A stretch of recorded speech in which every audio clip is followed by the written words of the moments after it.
بسم اللہ الرحمن الرحیم۔ بات چل رہی تھی ائمہ مساجد اور فضلاء کرام کے حوالے سے 100 اہم ہدایات کے بارے میں کہ اگر ان کی رعایت رکھی جائے تو امید ہے کہ انشاءاللہ امام مسجد کو خود بھی فائدہ ہوگا اور ان کے متعلقین اور ان کے مقتدیوں کو بھی ان سے فائدہ ہوگا۔ ان میں سے 90 اوصاف کا تذکرہ میں نے عرض کر دیا تھا۔ آج کے درس میں 91 نمبر پر ہے اپنے اساتذہ کرام اور عملے کے ساتھ حسن اخلاق سے پیش آئیں۔ اپنے اساتذہ کرام اور عملے کے ساتھ حسن اخلاق سے پیش آئیں، یعنی جس جگہ اللہ تعالیٰ انسان کو خدمت کی توفیق عطا فرمائے، عموماً مساجد میں ناظرہ پڑھانے والے اساتذہ اور حفظ پڑھانے والے اساتذہ کی تعداد بھی ہوتی ہے، بعض جگہ تعلیم بالغان بھی ہوتی ہے، اور اسی طرح دوسرا عملہ ہوتا ہے، مسجد کے مؤذن ہیں، مسجد کے خدام ہیں، باہر کے کام کاج کرنے والے ہیں، مسجد کی صفائی ستھرائی سے ان کا تعلق ہے، یا بعض کی ڈیوٹی مطبخ میں ہوتی ہے کھانے پکانے کے حوالے سے، بعض جگہوں پر چوکیدار ہوتے ہیں، بعض جگہ محافظ ہوتے ہیں۔ تو بہرحال جو بھی ہوں ان سے حسن اخلاق سے پیش آیا جائے۔ جتنی آپ کی ٹیم آپ کے معاون ہوگی اور آپ کا ان کے ساتھ گہرا تعلق ہوگا، روابط ہوں گے، اتنا آپ کی ترقی بھی زیادہ ہوگی اور ادارہ بھی آگے بڑھے گا اور آپ کے لیے کام کرنا بھی آسان ہوگا۔ عموماً دیکھنے میں آتا ہے جو ساتھی اپنے اساتذہ کا خیال نہیں رکھتے تنخواہ کے لحاظ سے، ان کی ضروریات کے لحاظ سے، پھر وہ ادارہ آگے نہیں بڑھتا۔ عموماً بعض ساتھی صرف اپنے لیے فکر مند ہوتے ہیں۔ ائمہ مساجد اپنا گھر، اپنی ضروریات اور اپنی رہائش، اپنی مراعات اور اپنے لیے بجلی گیس کا بل، اس کی آسانی، پانی کی سہولیات، دیگر سہولیات، اپنے لیے فکر مندی زیادہ ہوتی ہے، اور مؤذن، خادم اور اساتذہ کے لیے وہ اتنے فکر مند نہیں ہوتے، اور اگر وہ کبھی بیچارے مطالبہ بھی کر لیں تو فوراً ان کو ڈانٹ دیتے ہیں کہ آپ فلاں جگہ رہ رہے ہو، کافی ہے، نہیں تو آپ کو نکال دیں گے، کسی اور کو رکھ دیں گے، ہمیں تو بہت سارے لوگ معاوضے کے لیے مل جاتے ہیں۔ اس سے وہ ظاہری طور پر تو آپ کا اکرام کر لیں گے، لیکن دل میں ان کے لیے آپ کی کوئی محبت اور عقیدت نہیں ہوگی۔ اس لیے انسان کے ایمان کی نشانی بھی ہے کہ آپ صلی اللہ علیہ وسلم نے یہ فرمایا، اس وقت تک کوئی آدمی مومن نہیں ہو سکتا، لا یؤمن احدکم حتی یحب لاخیہ ما یحب لنفسہ، دوسروں کے لیے وہ پسند نہ کرے جو اپنے لیے کرتا ہے۔ اس لیے بہتر ہے ہر مہینے کے آخر میں ایک میٹنگ رکھیں۔ جب آپ اساتذہ کو تنخواہ دیں تو مہینے کے آخر میں ایک میٹنگ ہو، اس میں چھوٹی سی دعوت کا اہتمام کر دیا جائے کہ اساتذہ کرام مل کر کھانا کھا لیں، آپ ان میں تنخواہ تقسیم کر دیں، اور مہینے بھر میں جو کوئی کمی کوتاہی نظر آئی ہے وہ چند باتوں کو نوٹ کر کے اور مصلحانہ انداز میں، مشفقانہ انداز میں ان کے سامنے وہ باتیں رکھ دیں کہ آئندہ ان چیزوں کا تدارک ہو جائے تو فائدہ ہوگا۔ اور بعض ساتھی جو سختی سے پیش آتے ہیں، غصہ کرتے ہیں، نفرت بھرے جملے کہتے ہیں، اس سے نقصان ہوتا ہے۔ تو ہر مہینے ایسی ترتیب میٹنگ کی بھی ہو، اور ہر ساتھی کی جو ضروریات ہوں ان کے ساتھ خفیہ طور پر تعاون ہو۔ امام مسجد کے ساتھ بہت سے لوگ الگ سے تعاون کرتے ہیں، اور الحمدللہ بڑی وسعت ہوتی ہے، اگر وہ چاہیں اپنے اساتذہ کو اچھا رکھ سکتے ہیں، اساتذہ کو اچھی تنخواہیں دے سکتے ہیں، لیکن وہ خود ذرا بخل سے کام لیتے ہیں، اور وہ کمیٹی والوں کو کہتے ہیں بھئی دیکھو فلاں جگہ تو 2500 تنخواہ ہے اور ناظرے کی کلاس پڑھانے کے، ہم تو پھر بھی 3 دے رہے ہیں۔ تو وہ نیچے والے کو دیکھتے، یہ نہیں دیکھتے فلاں جگہ تو 10,000 ہے۔ تو اب امام نہیں ان کا ذہن گویا کہ بگاڑ رہا ہوتا ہے، ان کو تشویش میں امام ڈال رہا ہے۔ اگر امام ان کا ذہن اس طرف لے آئے کہ فلاں جگہ تو اتنی تنخواہ ہے اور وہاں ساتھی اتنی دلچسپی سے پڑھا رہے، اگر آپ ان کی تنخواہ اچھی رکھو گے اور ان کی ضرورتوں کو پورا کرو گے تو یہ زیادہ دلچسپی کے ساتھ پڑھائیں گے۔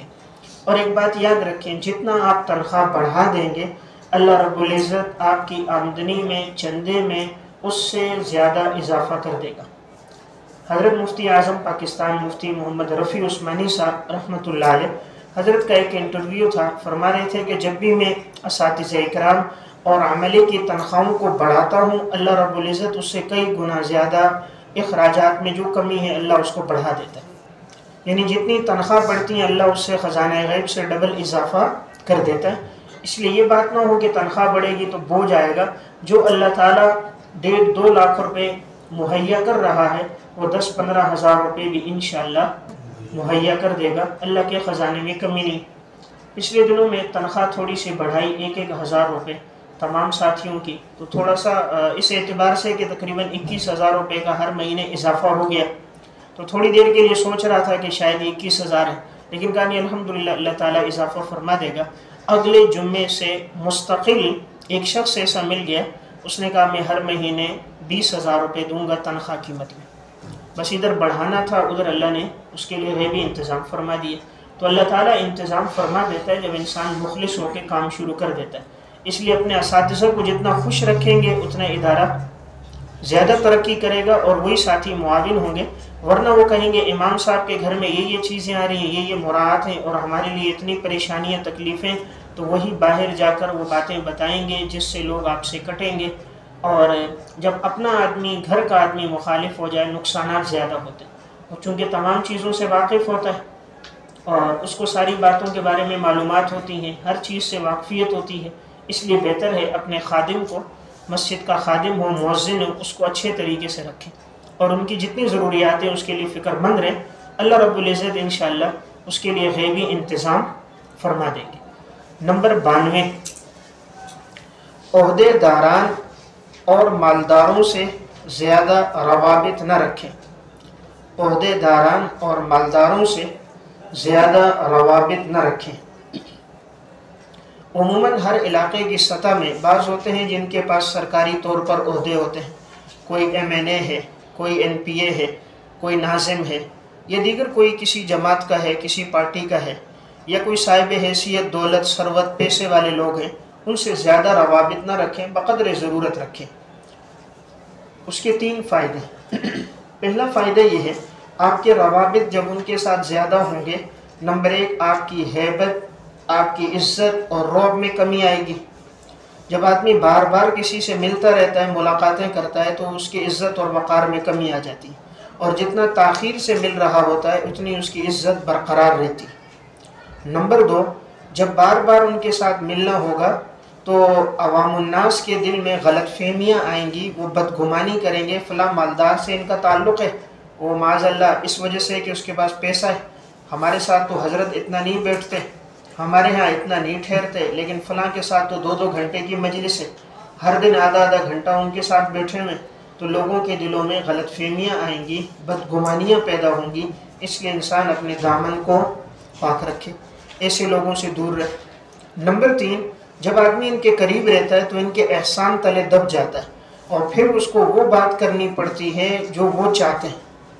تو جب ان کے احسانات آپ پر ہوں گے، پھر وہ جو چاہیں گے، الیکشن کا موقع آئے گا، حضرت ہمارے ساتھ بات کرو، اور فلاں جگہ ہم نے جانا ہے، آپ ہمارے ساتھ چلیں، حضرت آپ نے تو صرف دعا کرانی ہے، حضرت آپ نے تو صرف تلاوت کرنی ہے، آپ نے تو مختصر اصلاحی بات کرنی، آپ کو لے کر جائیں گے اصلاحی بات کے لیے، پروگرام منشور اور جلسہ ان کا اپنا ہوگا، اب وہ ساری بات وہ کریں گے، جھنڈے ان کے لہرائے جائیں گے، نعتیں یا نظمیں ہیں یا گانے ہیں ان کے گائے جائیں گے، اور حضرت صاحب اسٹیج پر بیٹھا ہوگا، نہ جا سکے گا نہ کچھ بول سکے گا، اور اگلے دن جب وہ سیلفیاں بن کر سامنے آئیں گی تو تاثر یہ دیا جائے گا کہ حضرت فلاں پارٹی کے ساتھ ہے، حالانکہ حضرت تو نہیں تھے، حضرت کو تو تلاوت کے لیے اور یا دعا کے لیے بلایا گیا تھا، لیکن ہر ایک کے سامنے تو یہ بات نہیں ہوتی۔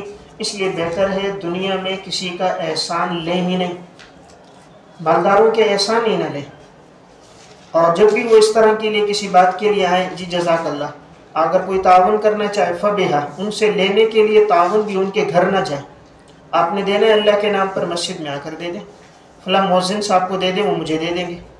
جیسے حضرت مفتی رشید صاحب رحمۃ اللہ علیہ سے ایک نے کہا کہ حضرت کے کسی بندے کو بھیج دیں کہ کھال تیار ہو گئی ہے اور وہ کھال لے کر مدرسے میں آ جائے، حضرت نے فرمایا تھوڑی دیر کے لیے تم خود ہی بندے بن جاؤ اور کھال لے آؤ، کہا نا کسی بندے کو بھیج دو تاکہ کھال لے آئے، تو فرمایا تھوڑی دیر کے لیے تم خود ہی بندے بن جاؤ اور کھال لے آؤ۔ اس لیے بہتر ہے وہ کسی کا وہ لوگ احسان نہیں لیتے تھے۔ حضرت نانوتوی رحمۃ اللہ علیہ کے پاس ایک شخص نواب بہت بڑا 300 روپے کا ہدیہ لے کر آئے. حضرت نے اس سے اعراض کیا. معلوم تھا کہ یہ آج احسان دے رہا ہے اور یہ ہدیہ دے رہا ہے، کل یہ احسانات کرے گا اور کل یہ اپنی خواہشات اور مطالبوں کو مجھ سے پورا کروائے گا. حضرت نے اس کا احسان قبول نہیں کیا. جاتے جاتے وہ غصے میں تھا. حضرت کو کہنے لگا حضرت اتنا بڑا ہدیہ ہے، کوئی بھی اتنا آپ کو نہیں دے گا جو میں آپ دے رہا ہوں. حضرت نے مسکراتے ہوئے کہا کہ کوئی اور بھی ایسا نہیں ہوگا جو ہدیوں کو یوں ٹھکرائے گا جیسے میں ٹھکرا رہا ہوں. جیسے تو کہہ رہے نا اتنا بڑا ہدیہ کوئی نہیں دے گا، فرمایا اس طرح ٹھکرانے والا بھی کوئی اور نہیں ہوگا. تو ان لوگوں نے اپنی عزت نفس ہمیشہ برقرار رکھی. اس لیے بڑی اہم بات ہے جتنا دور رہا جائے اتنا بہتر ہے. امام ابو حنیفہ رحمہ اللہ نے امام ابو یوسف رحمۃ اللہ علیہ کو جو نصائح کیے الاشباہ والنظائر کے آخر میں، ان کا ترجمہ یہ امام اعظم ابو حنیفہ والی کتاب کے آخر میں ہے. اس میں ایک نصیحت یہ تھی کہ یہ مالداروں سے اور حکمرانوں سے دور رہو، اس لیے کہ ان کے قریب ہونا یوں نقصان دیتا ہے جیسے آگ ہے. آگ سے آدمی نفع لیتا ہے لیکن آگ کے قریب نہیں ہوتا نا. آگ کے قریب ہو جائے تو آگ کیا دیتی ہے؟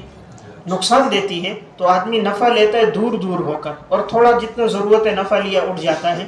اس طرح ان کے زیادہ قریب نہ جاؤ، دور رہتے ہوئے کوئی نفع کی بات ہو ان تک پہنچانی ہو یا لینا ہو فبہا، زیادہ قریب نہ رہو. نمبر 93، عوام الناس اور تاجروں سے بلا ضرورت گفتگو نہ کریں. عوام الناس اور تاجروں سے بلا ضرورت گفتگو نہ کریں.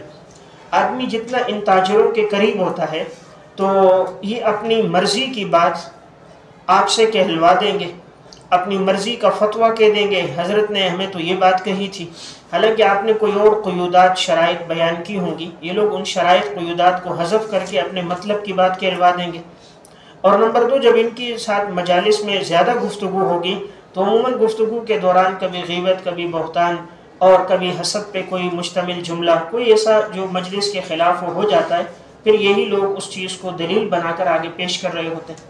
تو جب آدمی ان سے بلا ضرورت گفتگو نہیں کرے گا، ملاقاتیں نہیں کرے گا، تو اس کی عزت اور وقار باقی رہے گی، سنجیدگی باقی رہے گی. اس لیے دوری میں عافیت ہے. نمبر 94، بیریش لڑکوں کے ساتھ اختلاط نہ رکھیں.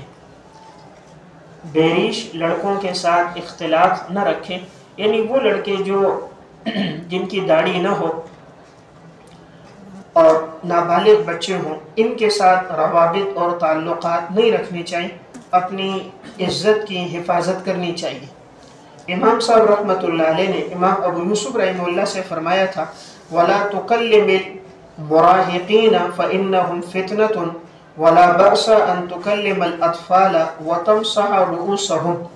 فرمایا کہ جو قریب البلوغ ہوتے ہیں ان سے تم گفتگو نہ کرو، باتیں نہ کرو، یہ فتنہ ہے. البتہ اگر تم چھوٹے بچوں سے کوئی بات کر لو اور ان کے سر پہ ہاتھ رکھ لو تو کوئی حرج نہیں. یعنی کوئی قریبی ہے، ماموزاد، چچا زاد ہے، بھتیجا ہے، بھانجا ہے، وہ الگ بات ہے. ویسے کسی بیریش لڑکوں کو ساتھ گھمانا پھرانا، مجلسوں میں ساتھ رکھنا، بات چیت زیادہ کرنا، سواریوں پہ لے جانا، یہ فتنے کا باعث ہوتا ہے اور غلط فہمی کا ذریعہ بنتا ہے اور لوگ اس کی وجہ سے بدگمانی کر لیتے ہیں. تو انسان کو اپنی عزت کا خود خیال رکھنا چاہیے. صحیح بخاری کی روایت ہے، رسول اللہ صلی اللہ علیہ وسلم اعتکاف میں بیٹھے ہوئے تھے. 2 صحابہ کرام آپ سے ملنے کے لیے اب وہ راستے سے گزر رہے تھے. آپ صلی اللہ علیہ وسلم کے پاس آپ کی اہلیہ حضرت صفیہ رضی اللہ تعالیٰ عنہ آئی. حضور مسجد کے کونے پر آئے، باہر نہیں آ سکتے تھے، آپ اعتکاف میں تھے. آپ نے ان سے کوئی ضروری بات کرنی تھی، وہ بات وغیرہ کر لی. مکمل ہو کے جب وہ جانے لگی تو 2 صحابہ کرام کا گزر ہو رہا تھا. آپ صلی اللہ علیہ وسلم نے ان کو بلایا اور بلا کر کہا یہ میری اہلیہ تھیں جو مجھ سے کسی کام کے سلسلے میں آئی تھیں اور وہ بات پوچھ کے جا رہی ہیں، یعنی کوئی اجنبی عورت نہیں ہے. تو انہوں نے کہا یا رسول اللہ، ہم تو کبھی بھی آپ کے بارے میں اپنے دل میں کوئی بات نہیں لا سکتے، ہم کوئی ایسا خیال نہیں کر سکتے. آپ نے فرمایا تم تو نہیں کرو گے، لیکن ان الشیطان یجری من الانسان مجرى الدم، شیطان تو انسان کے رگوں میں خون کی طرح گردش کر رہا ہے. تو یہ آپ نے اپنی عزت نفس کے بارے میں یہ اس طرح کی بات بتا کر ہمیں تنبیہ کی ہے کہ انسان کو اپنی عزت کا خیال رکھنا چاہیے. اس لیے بہتر ہے زیادہ ان کے ساتھ اختلاط نہ ہو. نمبر 95، ہوٹلوں اور راستوں میں بیٹھنے سے گریز کریں. ہوٹلوں میں اور راستے میں بیٹھنے سے گریز کرے۔ اب مسجد کا امام ہے، عالم آدمی ہے، اب شارع عام میں راستہ ہے، وہاں بیٹھا ہے، اسی راستے سے ہر ایک گزر رہا ہے، عورتوں کا بھی گزر ہو رہا ہے، مردوں کا بھی گزر ہو رہا ہے، تو امام مسجد کا اس طرح سڑکوں پہ، فٹ پاتھوں پہ، کناروں پہ بیٹھنا یہ بہرحال مناسب نہیں۔ تو لوگ بدگمانی کریں گے، حضرت یہاں اس لیے بیٹھے ہیں کہ یہاں سے فلاں فلاں کا گزر ہوتا ہے، ان کو دیکھنے کے لیے بیٹھے ہیں۔ اور اسی طرح ہوٹلوں میں بیٹھنا، ہوٹلوں میں عموماً بعض جگہ پر ڈرامہ لگا ہے، بعض جگہ فلم ہے، بعض جگہ گانا چل رہا ہے، کچھ نہ بھی ہو تو ان میں آوارگی ہوتی ہے اور غیر محتاط گفتگو ہوتی ہے، اس طرح انسان کی عزت خراب ہوتی ہے۔ کوئی مہمان آ بھی جائے اسے مسجد میں مہمان خانے میں بٹھائیں، جو کھانا آپ نے کھلانا ہے ہوٹل سے منگوا کر انہیں عزت کے ساتھ اپنے گھر میں یا اپنے مہمان خانے میں کھلائیں، بجائے یہ کہ ان جگہوں پہ جانا آدمی بیٹھ سکتا ہے نہ کھا سکتا ہے اور مختلف لوگوں کا گزر ہوتا ہے، مشکل ہوتی ہے، تو بہتر ہے ہوٹلوں میں آدمی زیادہ نہ بیٹھے، اپنے ہاں ایک مہمان خانہ ہو یا مسجد میں ایک کمرہ ہو، کسی کو کوئی اکرام کرنا ہے تو وہاں عزت کے ساتھ اکرام کیا جا سکتا ہے۔ امام صاحب رحمۃ اللہ علیہ نے امام ابو یوسف رحمہ اللہ سے کہا تھا وَلَا تَمْشِ فِي قَارِعَةِ الطَّرِيقِ مَعَ الْمَشَائِخِ وَالْعَامَّةِ فَإِنَّكَ إِنْ قَدَّمْتَهُمُ لا ادری ذلك بعلمهم وان اخرتهم بك من حيث انه اصن منك۔ امام صاحب رحمۃ اللہ علیہ نے ایک نصیحت کی کہ عام لوگوں اور سن رسیدہ حضرات کے ساتھ شاہراہوں پر نہ چلے، اس لیے کہ اگر تم ان کے آگے بڑھو گے تو تم ان سے علم کے اندر بے توقیری کرو گے، اور اگر تم ان سے پیچھے رہو گے پھر بھی یہ بات تمہارے لیے معیوب ہوگی۔ یعنی راستے میں گزرنے کا بھی طریقہ بتایا کہ اگر تم کسی کے ساتھ گزر بھی رہے ہو تو بڑی عمر والوں کو آگے چلاؤ اور تم خود ان کے پیچھے چلو، اکرام ان کا ہے۔ عموماً دیکھنے میں آتا ہے بعض ساتھی آگے ہوتے ہیں، اساتذہ ہیں، مشائخ ہیں، علماء ہیں، وہ پیچھے چل رہے ہوتے ہیں، تو امام صاحب نے انہیں ایک ادب یہ بتایا۔ اسی طرح آپ نے ایک ادب یہ سکھایا کہ راستے میں جب بھی تم جا رہے ہو وَلَا تَقْعُدْ عَلَى قَوَارِعِ الطَّرِيقِ، امام صاحب نے فرمایا راستوں پر، گزرگاہوں پر نہ بیٹھو۔ فَإِذَا دَعَاكَ ذَلِكَ فَاقْعُدْ فِي الْمَسْجِدِ، اگر تمہیں کوئی راستے میں بلاتا بھی ہے اس کو بولو آؤ مسجد میں بیٹھتے ہیں، مسجد میں بلاؤ، وہاں بات کرو، خود راستے میں نہ بیٹھو۔ وَلَا تَأْكُلْ فِي الْأَسْوَاقِ وَالْمَسَاجِدِ، اور بازاروں میں اور مسجدوں میں کوئی چیز نہ کھاؤ، عبادت کی جگہ ہے اور اس طرح بازار میں کھاتے پیتے گزر رہے ہو، فرمایا ایسا نہ کرو۔ وَلَا تَشْرَبُوا مِنَ السِّقَایَاتِ، اور آپ نے فرمایا کہ پانی کی جو سبیلیں ہوتی ہیں ان سے تم لوگ پانی نہ پیو۔ وَلَا مِنْ أَيْدِ السَّقَائِينَ، اور نہ ہی ان پانی پلانے کے والوں کے ہاتھوں سے تم پانی پیو۔ وَلَا تَقْعُدْ عَلَى الْحَوَانِيطِ، اور اس طرح ان کی دکانوں پر بھی مت بیٹھو، مالداروں کی دکانوں پر بھی، مقتدیوں کی دکانوں پر بھی آدمی زیادہ نہ بیٹھے۔ وہ سمجھتے ہیں امام صاحب کو ہم سے کوئی حرج ہے، کوئی لالچ ہے، اس لیے اب روزانہ جی بیٹھنا، جی کیوں آئے، جی اخبار پڑھنے ہیں، اخبار منگا کے وہاں پڑھ لیں، تو روزانہ حاضری دینا بہرحال مناسب نہیں ہے۔ تو اس لیے امام صاحب نے دیکھیں اس وقت 1200 سال پہلے نصیحت کی امام ابو یوسف رحمہ اللہ کو کہ ان کے ساتھ نہ بیٹھو، نہ اٹھو، نہ چلو، نہ پھرو۔ بہرحال یہ ایک اہم بات ہے، اس لیے میں نے عرض کیا اس سے آدمی گریز کرے۔ نمبر 96، سائل کے سوال کے باقدر جواب دیں، سائل کے سوال کے باقدر جواب دیں، یعنی جتنی بات اس نے آپ سے پوچھی ہے اتنی بات کا اس کو جواب دیں، اس کے ساتھ کسی اور بات کو مت ملائیں۔ دیکھیں عموماً سائلین اکثر ان پڑھ ہوتے ہیں یا پڑھے لکھے ہوتے ہیں لیکن ان کی فہم ناقص ہوتی ہے۔ اب ایک سوال کے اندر اس نے آپ سے پوچھا، اس میں مثلاً 3 جزیات ہیں اور 3 باتوں کا الگ الگ حکم ہے، 3 صورتیں مسئلے کی بنتی ہیں، اس نے جو صورت پوچھی آپ وہ جواب دیں۔ اب اگر ہر صورت کو آپ الگ الگ کریں گے اور اس کے الگ الگ جوابات دیں گے، وہ بات کو صحیح طرح سمجھ نہیں پائے گا اور وہ پھر یہ سمجھے گا کہ جو اس کے مقصد کی بات ہوگی وہ اپنے لیے اس میں سے کوئی جواز ڈھونڈ لے گا اور پھر نسبت آپ کی طرف کرے گا۔ اس لیے دوسری باتوں کو ساتھ نہیں لگانا چاہیے، اتنی بات کا جواب دینا چاہیے جتنا اس نے مسئلہ پوچھا ہے۔ ہم پوری تقریر شروع کر دیتے ہیں، اس سے نقصان ہوتا ہے۔ جواب مختصر اور جامع اور ان کی فہم کے بقدر ہونا چاہیے، مختصر، جامع اور سائل کی فہم کے بقدر ہونا چاہیے، وہ بہتر ہے۔ امام صاحب رحمۃ اللہ علیہ نے فرمایا وَمَنْ جَاءَكَ يَسْتَفْتِيكَ فِي الْمَسَائِلِ فَلَا تُجِبْ إِلَّا عَنْ سُؤَالِهِ، جب تم سے کوئی آدمی مسئلہ پوچھے مت جواب دو مگر سوال کے بقدر۔ وَلَا تَضُمَّ إِلَيْهِ غَيْرَهُ، اس کے ساتھ کسی اور بات کو نہ لگاؤ۔ فَإِنَّهُ يُشَوِّشُ عَلَيْكَ جَوَابَ سُؤَالِهِمْ، اس لیے کہ اس کی وجہ سے اس سائل کے سوال کے جواب میں انہیں تشویش ہو جائے گی، اس لیے بہتر ہے جتنی بات پوچھی جائے اتنے کا ہی جواب دیا جائے۔ نمبر 97، قرضہ لینے کی عادت نہ بنائے، قرضہ لینے کی عادت نہ بنائے۔ ایک امام کے لیے ایک بڑا اہم وصف ہے، اور اسی طرح ایک عالم کے لیے وہ اپنی زندگی میں قرضہ لینے کی عادت نہ بنائے، یعنی جو اللہ نے دیا ہے اسی پر قناعت کرے، اسی پر اپنی ضروریات کو پورا کر لے۔ اور جب آدمی یہ عادت بنا لیتا ہے کہ قرضہ لینا ہے ایک سے دوسرے سے، پھر وہ اس کے بوجھ تلے دبتا رہتا ہے اور دن بدن یہ قرضہ بڑھتا ہی جاتا ہے، اور انسان کے دن کا سکون، رات کا اطمینان ختم ہو جاتا ہے۔ اور پھر اس کا پہلا بڑا نقصان کیا ہوتا ہے، جس سے قرضہ مانگنے جاتا ہے اس کی نظر میں آدمی گر جاتا ہے۔ جب آپ ایک مقتدی کے پاس گئے، اس سے جی مجھے 10,000 ضرورت ہے، پھر دوسرے کے پاس گئے جی 5,000 ضرورت ہے، اور یہ عوام ایسے اگر یہ تھوڑا بھی تعاون کرتے ہیں، جس مجلس میں بیٹھتے ہیں بتاتے ہم نے امام صاحب کو اتنے دیے، دوسرا کہے گا جی میں نے اتنا دیے، تیسرا 3-4 سے لیے، تو پوری مسجد میں یہ بات پھیل جائے گی، پورے علاقے میں پھیل جائے گی، اس سے عزت خراب ہوگی۔ تو آدمی نے اگر کسی سے قرضہ لینا ہے تو اپنے نفس سے قرضہ لے لے، نفس کو کہتے تیری خواہش بعد میں پوری کر لوں گا۔ جو نفس چاہ رہا ہے نا کہ یہ نیا 2023 شروع ہوا ہے تو اس ماڈل کا موبائل لینا ہے، یا نئی گاڑی نکالنی، یہ اتنا لباس خریدنا ہے، یہ ایسی گھڑی پہننی ہے، اس کو بول دے جب اللہ نے دے دیا تو تیری خواہش کو ہم پورا کر دیں گے۔ تو قرض لینا ہے تو کس سے؟ اپنے نفس سے آدمی لے، دوسروں سے نہ لے۔ قرضہ لینے کی عادت کا نقصان کیا ہوتا ہے؟ ام المومنین حضرت عائشہ رضی اللہ تعالیٰ عنہ فرماتی ہیں آپ صلی اللہ علیہ وسلم نماز کے بعد پناہ مانگتے تھے قرضے سے۔ تو میں نے پوچھا آپ اس سے اتنا پناہ کیوں مانگتے ہیں قرضے سے؟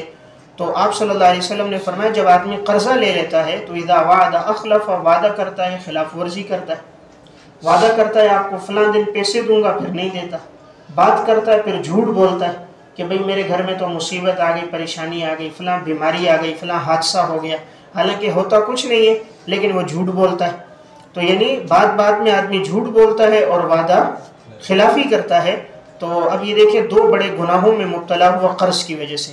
پھر قرضہ وہ گناہ ہے، حدیث میں آپ نے پڑھا ہے کہ رسول اللہ صلی اللہ علیہ وسلم نے ارشاد فرمایا یغفر للشہید کل ذنب الا الدین، شہید کا ہر گناہ معاف ہوتا ہے، قرضہ معاف نہیں ہوتا۔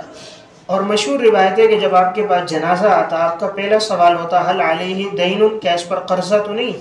اگر قرضہ ہوتا آپ فرماتے اس نے مال چھوڑا ہے تو وہ مال سے قرضہ ادا کر دیے جائے، اور اگر مال نہیں چھوڑا ہوتا تو آپ صلی اللہ علیہ وسلم فرماتے صلوا علی صاحبکم، تم لوگ اپنے ساتھی کی نماز جنازہ پڑھاؤ، میں نہیں پڑھاتا۔ تو نہیں، یہاں تک آپ نے اتنی سختی جو بیان فرمائی وہ اسی وجہ سے، اس لیے ایک بڑی اچھی عادت ہے انسان اسے اپنے آپ کو اسی کے مطابق رکھے، اپنی ضرورتیں اتنی رکھے جتنی اس کی آمدنی ہے، جتنی آمدنی ہے اتنی ہی اپنی ضرورتیں رکھے، اس سے آگے نہ بڑھے۔ خواہشات کبھی پوری نہیں ہوتی، ضرورتیں اللہ فقیر کی بھی پوری کر دیتا ہے، خواہشات بادشاہ کی بھی پوری نہیں ہوتی۔ ضرورتیں اللہ فقیر کی بھی پوری کر دیتا ہے اور خواہشات بادشاہ کی بھی پوری نہیں ہوتی۔ بادشاہ ہوگا، وزیر اعظم ہوگا، وہ اس کی بھی بہت ساری ایسی خواہشیں ہوں گی جو ابھی تک پوری نہیں ہوئی، تو اس لیے ضرورت اللہ پوری کر رہا ہے، بس کافی۔ رزق کی ذمہ داری اللہ نے لے لی ہے۔ دیکھیں جس چیز کی ذمہ داری لی ہے ہم اس کے لیے کوشش کر رہے ہیں، جس کی ذمہ داری نہیں لی اس کے لیے فکر مند نہیں۔ رزق کی ذمہ داری اللہ نے لی ہے، اس کے لیے کتنی کوشش کر رہے ہیں۔ مغفرت کی ذمہ داری اللہ نے نہیں لی کہ میں سب کو معاف کروں گا، بغیر توبہ کے سب کو معاف کر دوں گا، اس کی ذمہ داری نہیں ہے، اس کے لیے انسان کوشش نہیں کر رہا۔ مغفرت کے لیے کوشش نہیں ہے، کس کے لیے؟ رزق کے لیے کوشش ہے، حالانکہ رزق اللہ سب کو مہیا کر رہا ہے اور اس کا اللہ نے وعدہ لیا ہوا۔ نمبر 98، درس و تدریس کے ساتھ اپنے آپ کو ضرور وابستہ رکھیں۔ فراغت کے بعد جہاں آپ کو موقع ملے، امامت کا ہو، خدمت کا ہو، لیکن ایک بات یاد رکھیں، تدریس ضرور کریں۔ 2 گھنٹے ہو، 3 گھنٹے ہو، جہاں بھی آپ کو ملیں، نزدیک ملیں، دور ملیں، معاوضہ کم ہو زیادہ ہو، لیکن تدریس ضرور کریں۔ تدریس سے آپ کا علم پختہ رہے گا، آپ کے علم میں نکھار آئے گا، آپ کا مطالعہ بڑھے گا، آپ کی زندگی میں تواضع و عاجزی رہے گی، اور دین کے ساتھ اور ماحول کے ساتھ جڑے رہو گے۔ ورنہ عموماً جب آدمی ہٹتا ہے 2 سال 3 سال گزرتے ہیں نسیہ منسیہ، ایسا لگتا ہے کچھ پڑھا ہی نہیں تھا۔ 2 سال کے بعد جب آدمی کوئی کتاب کوئی دیکھتا ہے تو لگتا ہے میں نے تو کچھ بھی نہیں پڑھا تھا، اور جب وہ یہ کے ساتھ جڑا رہتا ہے تو فائدہ ہوتا ہے۔ اس لیے کہیں بھی تدریس آپ کو ملے، بھلے معاوضہ کم بھی ہو، آپ اس کو نہ دیکھیں، آپ اپنی ضرورت دیکھیں، مجھے تو فائدہ ہو رہا ہے، میری استعداد تو بڑھ رہی ہے اور میرا مطالعہ بڑھ رہا ہے، انشاءاللہ یہ آپ کے لیے بہت بڑی ایک نعمت ہے۔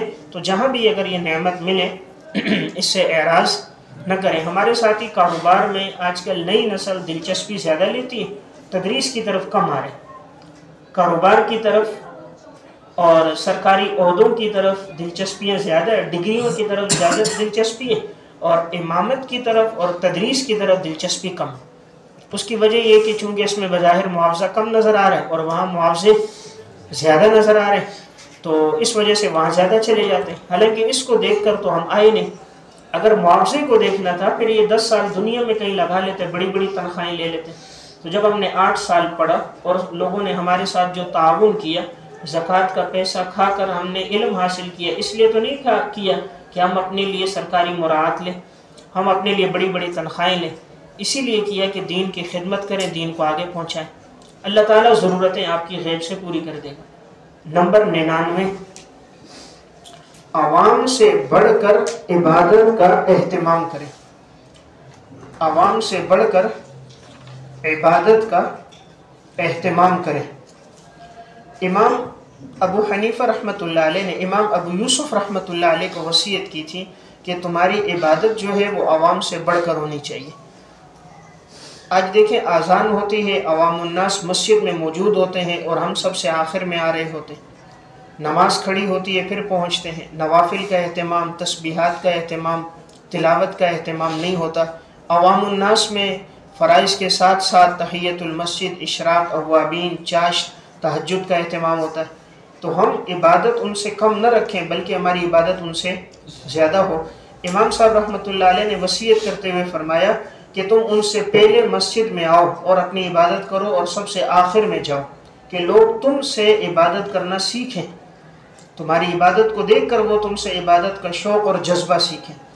امام صاحب نے فرمایا وَلَا تَرْضَ لِنَفْسِكَ مِنَ الْعِبَادَاتِ إِلَّا بِأَكْثَرَ مِمَّا يَفْعَلُهُ غَيْرُكَ، تم اپنے نفس پہ راضی نہ ہو جانا عبادات میں مگر اس سے زیادہ جو دوسرے کرتے ہیں۔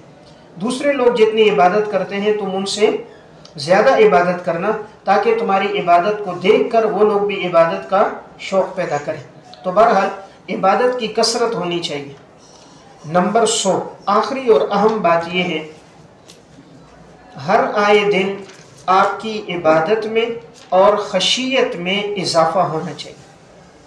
ہر آئے دن، جو بھی نیا دن آئے، آپ کی عبادت پہلے سے بڑھ جائے اور آپ کی خشیت میں پہلے سے اضافہ ہو جائے، تو سمجھنا چاہیے کہ یہ علم نافع ہے اور اللہ رب العزت کے ہاں میری خدمات قبول ہو رہی ہیں اور تعلق مع اللہ میرا بڑھ رہا ہے۔ یعنی ہر دن عبادت بڑھتی جائے اور ہر دن میں تعلق مع اللہ بڑھتا جائے، گناہوں سے بچنا بڑھتا جائے، اور کوشش رکھیں 5 اعمال کی یومیہ، ہر دن کم از کم 5 یہ اعمال انسان کرے۔ زیادہ وقت نہیں لگتا لیکن الحمدللہ ان اعمال کی بدولت گناہوں سے محفوظ رہتا ہے، روحانیت مضبوط رہتی ہے۔ یومیہ کی بنیاد پر اگر حافظ قرآن ہے 2 سپارے تلاوت رکھیں، اور اگر حافظ نہیں ہے تو کم از کم 1 سپارہ تلاوت۔ نمبر 2، نماز میں جو درود شریف پڑھتے ہیں یومیہ 100 دفعہ پڑھا کریں۔ چلتے پھرتے آدمی اپنے ان معمول کو بھی پورا کر سکتا ہے، یومیہ 100 مرتبہ درود شریف۔ اس کی برکات یہ ہوں گی، ایک تو آپ صلی اللہ علیہ وسلم سے محبت پیدا ہوگی، احادیث کا حفظ کرنا آسان ہوگا، اور اللہ ضرورتیں آپ کی غیب کے خزانے سے پوری کر دے گا، لوگوں کے دلوں میں محبت بڑھ جائے گی۔ نمبر 3، سبحان اللہ و بحمدہ سبحان اللہ العظیم، اس کو 100 دفعہ پڑھا کریں۔ اس سے اللہ رب العزت کی محبت، اللہ تعالیٰ کی کبریائی اور محبت الہی نصیب ہوتی۔ اس لیے کوئی ایک مسجد کے اندر ایک ساتھی تھا اور عبادت میں تھوڑی سستی تھی، ہر وقت اس کا ذہن گناہوں میں ہوتا، تو کہنے لگا حضرت کوئی وظیفہ بتا دیں کہ میرے دل میں دین کی محبت، اللہ کی محبت آ جائے۔ تو میں نے اس سے کہا آپ یہ پڑھا کریں سبحان اللہ و بحمدہ سبحان اللہ العظیم 100 دفعہ، اور 100 دفعہ آپ درود شریف پڑھا کریں۔ نوجوان تھا، اس نے اس کا اہتمام کر دیا۔ 8-10 دن کے بعد ملاقات ہوئی تو وہ الحمدللہ وہ کہتا تھا اب جیسے اذان ہوتی ہے میں سارے کام چھوڑ دیتا ہوں، ایسی اللہ کی محبت ہے کہتا ہوں نماز پڑھو۔ حضور کا تذکرہ آتا تھا فوراً سارے کام چھوڑ دیتا، اور جب کوئی حدیث بیان ہوتی توجہ سے سنتا، تو گناہوں سے بھی بچ گیا، اعمال کی طرف بھی آ گیا، اور کہا جب سے یہ بد نظری اور عشق مجازی میں تھا کہا چھوڑا ہے تو اب میری گھر والی مجھ سے کئی گنا زیادہ محبت کر رہی۔ اللہ کی محبت ادھر نصیب ہوئی، اللہ نے اس کی بیوی بچوں کے دلوں میں بھی اس کی محبت ڈال دی۔ کہا پہلے گھر والی فون نہیں کرتی، پوچھتی نہیں تھی، جب سے یہ اذکار شروع کیے اعمال کا اہتمام ہوا اب وہ فون پہ پوچھتی کیا حال ہے، طبیعت کیسی ہے، تو کہا الحمدللہ میرے دل میں اس کے لیے محبت آ گئی، اس کے لیے میرے دل میں محبت آ گئی۔ تو اس سے بڑا فرق پڑتا ہے، ان دو اعمال کا اہتمام کریں، سبحان اللہ و بحمدہ سبحان اللہ العظیم، اور نماز میں جو درود شریف پڑھ رہے ہیں درود ابراہیمی 100 دفعہ۔ اس کے ساتھ پانچویں چیز، 4 چیزیں میں نے عرض کی، نمبر 1 تلاوت، 3 ہو گئی، نمبر 1 تلاوت، نمبر 2 درود شریف، نمبر 3 سبحان اللہ و بحمدہ سبحان اللہ العظیم، اور نمبر 4 نوافل۔ نوافل میں اشراق، اوابین، تہجد، ان تینوں کا اہتمام کریں، اور اگر بالفرض ان کا اہتمام مشکل ہے کم از کم یومیہ کچھ نہ کچھ نوافل پڑھا کریں۔ 10 رکعت نوافل تو یومیہ کی بنیاد میں لے کر آئیں، اور انشاءاللہ یہ کوئی مشکل نہیں ہے، انسان فرض نماز سے پہلے یا بعد میں پڑھ سکتا ہے، اور اگر 10 رکعت کا اہتمام زندگی میں آ گیا تو الحمدللہ یہ اہتمام آپ کو فرائض میں جو کمی ہوگی اس کا تدارک بھی ہو جائے گا، اور اللہ کا قرب بھی اس کے ذریعے نصیب ہوگا۔ نمبر 5، دن میں آدمی کم از کم 100 دفعہ استغفار کرے۔ آپ صلی اللہ علیہ وسلم باوجود معصوم ہونے کے دن میں 70 سے زائد مرتبہ استغفار کرتے تھے، تو بہتر ہے استغفر اللہ ربی من کل ذنب واتوب الیہ۔ تو یہ 5 اعمال میں نے عرض کر دی، انشاءاللہ یہ آپ کی زندگی میں ہوں گے، اس سے آپ کو اپنے روحانی طور پر مضبوطی محسوس ہوگی، اعمال میں توجہ ہوگی، تعلق مع اللہ نصیب ہوگا۔ یہ 100 گزارشات سامنے آ گئی، اگر یہ آپ کی زندگی میں ہوئی انشاءاللہ مستقبل میں جہاں کہیں کام کریں گے امید ہے اللہ تعالیٰ آپ کو اس سے بھی اپنا ذاتی بھی نفع ہوگا، آپ کے ساتھیوں کو، متعلقین کو بھی نفع ہوگا، اللہ تعالیٰ بہت سی راہیں آپ کے لیے کھول دے گا، اور نوجوان نسل آپ سے مستفید ہوگی، آپ کا علم صدقہ جاریہ بنے گا، لوگوں کی ہدایت کا ذریعہ بنے گا، لوگ دین کی طرف آئیں گے، اور پھر بہت ساری باتیں آپ خود آگے اپنے تجربے سے سیکھتے جاؤ گے۔ جہاں ماحول ملے گا کام کرو گے، لوگوں کے مزاج، لوگوں کے رویوں سے، اخلاق سے، ماحول سے، اور ایام کے گزرنے سے بہت ساری باتیں آدمی دن بدن خود بھی سیکھتا رہتا ہے۔ اور اس کے ساتھ امامت میں کسی اپنے ایک استاد کے ساتھ مشورے میں بھی رہیں، جس استاد سے آپ کی قلبی مناسبت ہو، تعلق ہو، دلی طور پر ان کی عظمت دل میں ہو، تو کہیں امامت ملے اس علاقے کی سطح کو سامنے رکھ کر ان سے مشورہ کریں۔ ہر علاقے کی نوعیت الگ ہوتی ہے، کوئی پسماندہ علاقہ ہوتا ہے، کوئی متوسط علاقہ ہوتا ہے، کہیں تعلیم یافتہ لوگ ہوتے ہیں، کہیں مزدور طبقے کے لوگ ہوتے ہیں، کہیں مخالفین ہوتے ہیں، کہیں پڑھا لکھا طبقہ ہوتا ہے۔ جس علاقے میں کام کا موقع ملے اس علاقے کی نوعیت کو سامنے رکھ کر پھر کسی استاد سے جن کو اللہ تعالیٰ نے دونوں چیزوں سے وافر طور پر اللہ نے عطا کیا ہو، مہارت اور استعداد اور صلاحیت بھی دی ہو، اور ان کی زندگی میں خشیت اور تقوی بھی ہو، اور ان کا فیض پھیل رہا ہو، ان سے مشورہ بھی لیں، اس سے آپ کو زیادہ فائدہ ہوگا، وہ آپ کو اچھی آراء دیں گے، ایسا مشورہ دیں گے جس کی روشنی میں آپ کے لیے کام کرنا آسان ہوگا۔ تو بہرحال یہ 100 ہدایات ہوں، امید ہے انشاءاللہ فائدہ ہوگا۔